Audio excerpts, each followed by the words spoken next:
Yes ma'am. धन्यवाद सभापति जी, आपने चुनाव सुधार की इस बेहद अहम चर्चा में मुझे अपनी बात रखने का अवसर दिया। भारत दुनिया का सबसे बड़ा ही नहीं बल्कि सबसे जीवंत लोकतंत्र भी है और सही मायनों में कहा जाए तो लोकतंत्र की जननी है और इस लोकतंत्र में जनादेश ही सर्वोपरि है।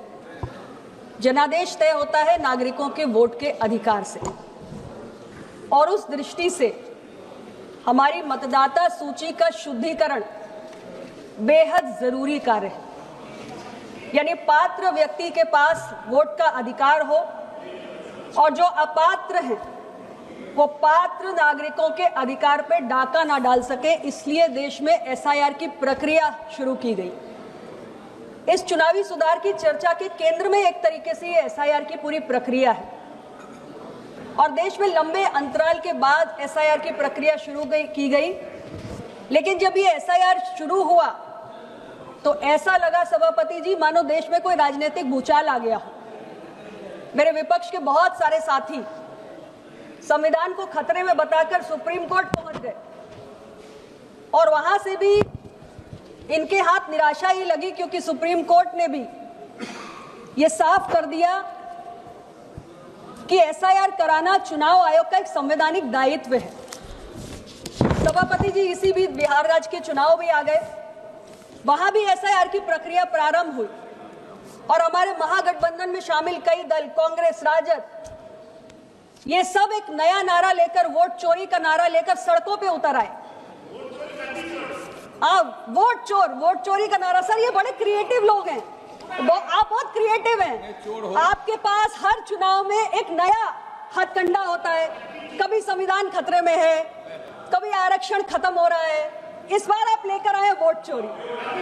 हाँ, ये वोट चोरी का नारा लेकर गद्दी तो आपकी छिन गई, उसी की पीड़ा है आपको।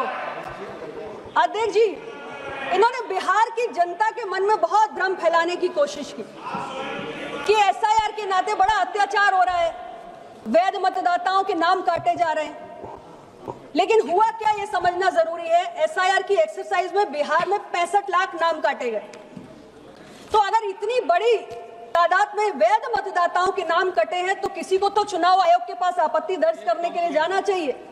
अरे 65 व्यक्ति तो पहुंचने चाहिए अध्यक्ष जी, 65 भी नहीं पहुंचे, कोई कंप्लेन नहीं हुई। अगर कोई देश का नागरिक है और उसका नाम कटेगा तो क्यों नहीं जाएगा, इसका कोई कारण है। और उसके बाद जब चुनाव के परिणाम आए तो एनडीए की प्रचंड जीत ने इनके वोट चोरी के दावे की हवा निकाल के रख दी और इनकी बिहार की जनता ने इनकी भ्रम की राजनीति को सिरे से खारिज कर दिया। अध्यक्ष जी, आज ये प्रक्रिया देश के 12 राज्यों में चलाई जा रही है और एसआईआर को लेकर आज भी तमाम किस्म के सवाल जो हमारे विपक्ष के साथी उठाते रहते हैं, जिसमें एक सवाल टाइमिंग को लेकर भी है। चुनाव के पहले क्यों हो रहा है, एसआईआर तो बड़ी जल्दबाजी में हो रहा है, ऐसी तमाम बातें मैं सुनती हूँ। अध्यक्ष जी, ऐसे तमाम राज्य हैं जिन 12 राज्यों में हो रहा है, कुछ राज्यों में अभी भी चुनाव होने में 5 से 6 महीने का समय है और कई राज्य ऐसे हैं जिसमें 1 साल या उससे अधिक का समय है। तो ये जो टाइमिंग और जल्दबाजी को लेकर इनका दावा है, इसमें कोई दम नहीं है। और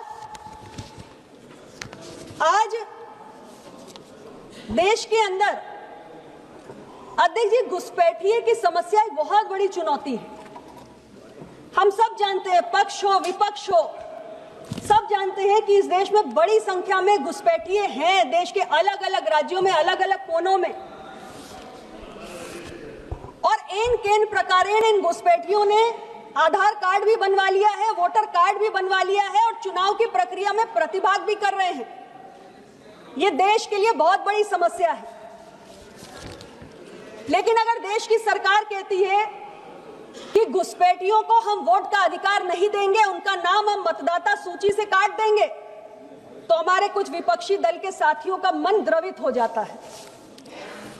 अध्यक्ष जी, एसआईआर की जो प्रक्रिया चलाई गई है वो ऐसे ही अवैध मतदाताओं की पहचान के लिए चलाई गई है और घुसपैठ की जो समस्या है ये कोई नई समस्या नहीं है, ये देश की बहुत पुरानी समस्या है।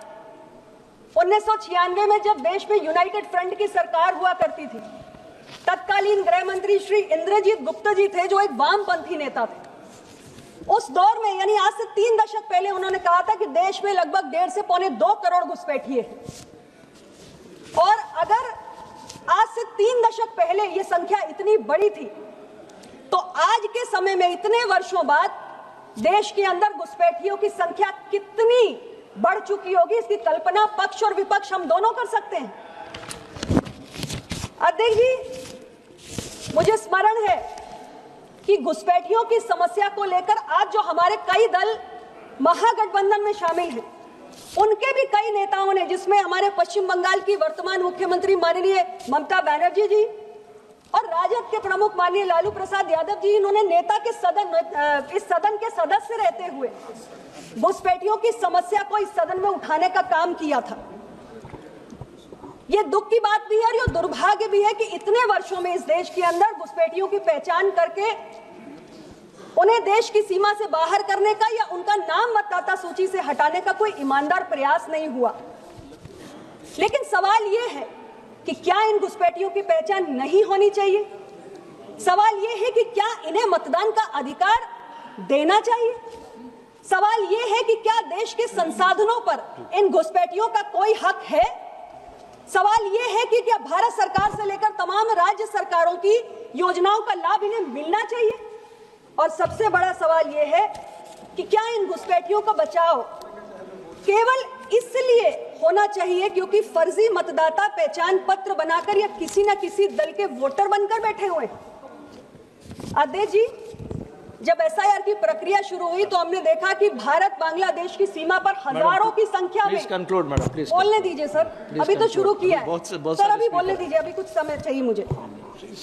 भारत बांग्लादेश की सीमा पर हजारों की संख्या में तादाद में लोग बैठे हुए हैं सर, सीमा पार करके जाना चाहते हैं।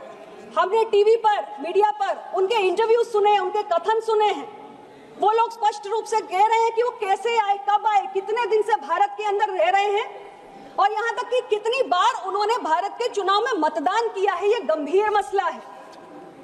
अध्यक्ष जी, सवाल ये नहीं है कि घुसपैठियों को निकालने का किसका कितना दायित्व है, लेकिन सवाल ये जरूर है कि घुसपैठिए राष्ट्र की सुरक्षा के लिए एक बहुत बड़ा खतरा है और इस पर किसी भी प्रकार की कोई राजनीति नहीं होनी चाहिए। आप घुसपैठियों के साथ हैं क्या? आप घुसपैठियों के साथ हैं क्या? आप घुसपैठियों के साथ हैं क्या? बताइए, आप साथ हैं क्या? Address the chair ma'am, kindly address the chair. अध्यक्ष जी, देश के किसी भी कोने में अभी निकल के आ रहे हैं, अपने भारत बांग्लादेश की सीमा पर नहीं देखा, मैंने देखा है टीवी पर, बहुत सारे लोगों ने देखना, आपने भी देखा होगा। अध्यक्ष जी, किसी भी कोने में देश के अगर कोई अवैध मतदाता है तो उसका नाम मतदाता सूची से हटना चाहिए और कोई भी वैध मतदाता रहना नहीं चाहिए। यही एसआईआर का काम।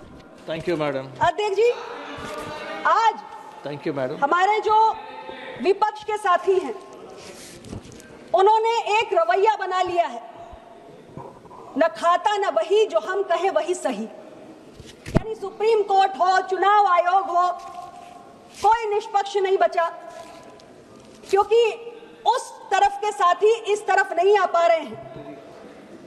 आज इलेक्शन कमीशन हो, सुप्रीम कोर्ट हो, सब इनके निशाने पर है, क्योंकि समस्या दरअसल ये है कि हमारे इन साथियों को लगातार मिल रही चुनावी हार, जो देश के चुनाव से लेकर राज्यों के चुनाव में मिल रही है, उसने इनके अंदर बहुत हताशा और निराशा पैदा कर दी है और ये समझ चुके हैं कि एनडीए से राजनीतिक रूप से पार पाना संभव नहीं है, इसलिए हर चुनाव में एक नया भ्रमजाल बुनने का ये काम करते हैं।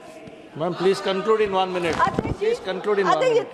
3-4 मिनट और। 1 मिनट में कंक्लूड। अध्यक्ष जी, कांग्रेस पार्टी जो इतने वोट चोरी के आरोप लगा रही है, वो देश की जनता को ये नहीं बताएगी कि कितने उनके दौर में इलेक्शन कमिश्नर और चीफ इलेक्शन कमिश्नर रिटायर होने के बाद उनकी पार्टी पे शामिल होकर चुनाव लड़ते हैं। उस समय पॉलिटिकल न्यूट्रलिटी का कोई सवाल नहीं था, जो आज खड़ा हो रहा है जब एनडीए की सरकार है।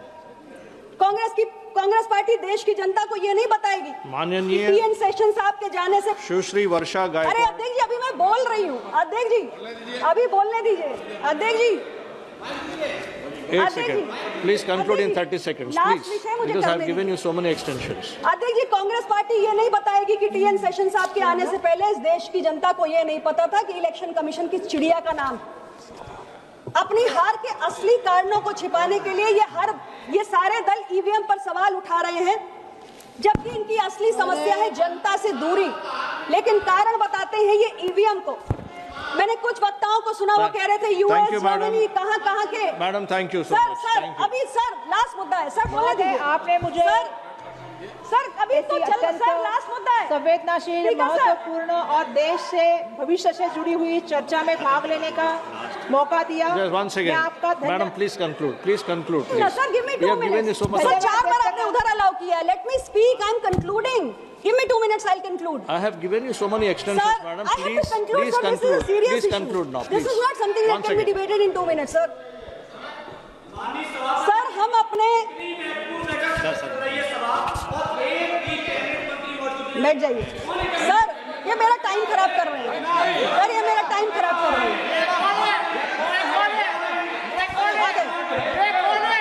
मैडम को बोलने दीजिए। मैडम को बोलने दीजिए। यस, अध्यक्ष महोदय, लास्ट पॉइंट मैम, हमारे प्लीज। विपक्ष के कुछ साथी कह रहे थे कि ईवीएम को हटा दीजिए और बैलेट पेपर को वापस ले आइए, और तमाम पश्चिमी देशों के उदाहरण दे रहे थे। अध्यक्ष जी, मैं याद दिलाना चाहती हूं कि माननीय नरसिम्हा राव जी की सरकार थी और ईवीएम को लाना एक बहुत बड़ा कदम था चुनावी सुधार की दिशा में, जिसके लिए कॉन्स्टिट्यूशनल अमेंडमेंट लाया गया था। और इस सदन को याद दिलाना चाहती हूं कि जब बैलेट पेपर से चुनाव हुआ करता था तो कितनी चुनावी हिंसा होती थी, कितने लोगों की जानें जाती थी और कितने बूथ कैप्चर होते थे। क्या हम उस पुरानी व्यवस्था पर इस देश को वापस लाना चाहते हैं? यस मैम, वर्षा गायकवाड़ मैम।